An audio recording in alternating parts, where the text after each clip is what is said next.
Assalamualaikum warahmatullahi wabarakatuh. Perkenalkan, nama saya Risman Rifai dengan NIM 13142190. Di sini saya akan memaparkan materi ke-12 tentang pentingnya komitmen nasional untuk pembangunan. Baik, yang pertama ada polarisasi dunia.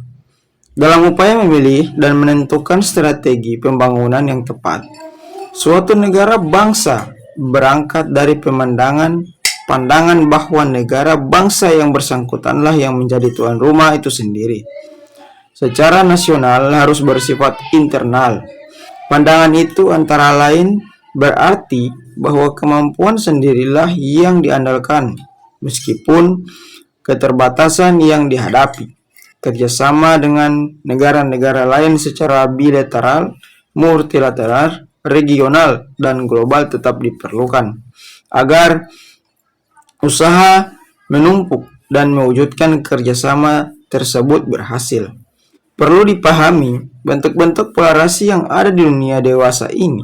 Sistem politik Indonesia sedang mengalami proses demokratisasi yang membawa berbagai konsekuensi yang tidak hanya terdapat dinamika kehidupan politik nasional, melainkan juga terhadap dinamika sistem-sistem lain yang menunjang penyelenggaraan kehidupan kenegaraan.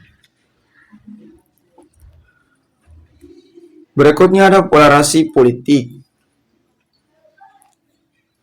Meskipun Perang Dunia Kedua telah berakhir lebih dari setengah abad yang lalu dan Perang Dunia Dingin sudah usai pada akhir dekade 80, namun umat manusia belum bebas dari perasaan takut, kelaparan, kemiskinan, dan penderitaan. Memang mengembirakan untuk dicatat bahwa beberapa negara yang tadinya menganut ideologi komunis terjadi pergeseran persepsi tentang pentingnya pendekatan ideologi dan politik untuk mengelola negara dalam rangka peningkatan kesejahteraan rakyat, beralih menjadi pendekatan ekonomi berdasarkan mekanisme pasar.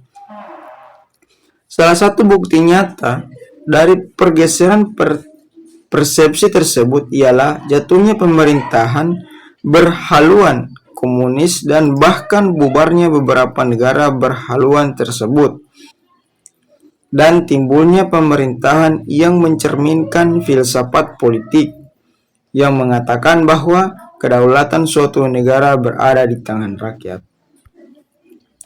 Selanjutnya ada polarisasi ekonomi.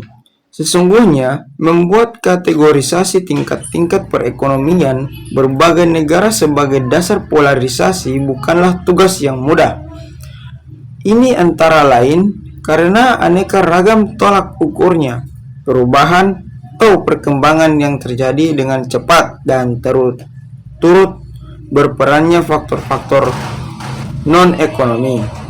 Misalnya, dengan hanya membagi negara-negara di dunia menjadi negara-negara kaya di satu pihak dan negara-negara miskin di pihak lain. Memang suatu menggambarkan polarisasi tersebut, meskipun cara demikian terlalu menyederhanakan. Makanya, seperti diketahui, tingkat-tingkat kekayaan dan kemiskinan cukup banyak. Namun, meskipun secara sederhana dan mungkin tidak terlalu akurat, kategorisasi tersebut dapat dilakukan, misalnya dengan menggunakan kriteria pendapatan per kapita, produk bruto domestik, tahap industrialisasi, proses produksi yang mutakhir berkat penguasaan teknologi, kecanggihan manajemen bisnis, dan penguasaan bangsa pasar global. Selanjutnya ada elit politik dan perannya. Dalam teori administrasi pembangunan, kelompok elit politik sering dikenal sebagai legitimizer.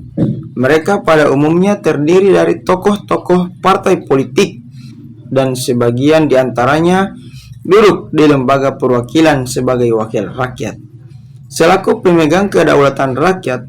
Dengan demikian, mereka berbicara atas nama rakyat, dan salah satu fungsi mereka ialah menentukan bidang-bidang pembangunan apa yang akan dilaksanakan oleh pemerintah termasuk skala prioritasnya. Kiranya mudah untuk menerima pandangan yang mengatakan bahwa politik pembangunan yang ditentukan oleh elit politik memperhitungkan kemampuan nasional yang ada. Politik pembangunan tidak dirumuskan dan ditetapkan demikian idealistisnya dan utopisnya, sehingga tidak mungkin dilaksanakan seandainya perumusan demikian yang berlaku. Bukannya mustahil timbul frustasi, apatisme, dan ketegangan nasional. Baik, mungkin hanya itu saja materi yang bisa saya sampaikan. Lebih dan kurangnya saya mohon maaf. Wabillahi taufiq wal hidayah. Wassalamualaikum warahmatullahi wabarakatuh.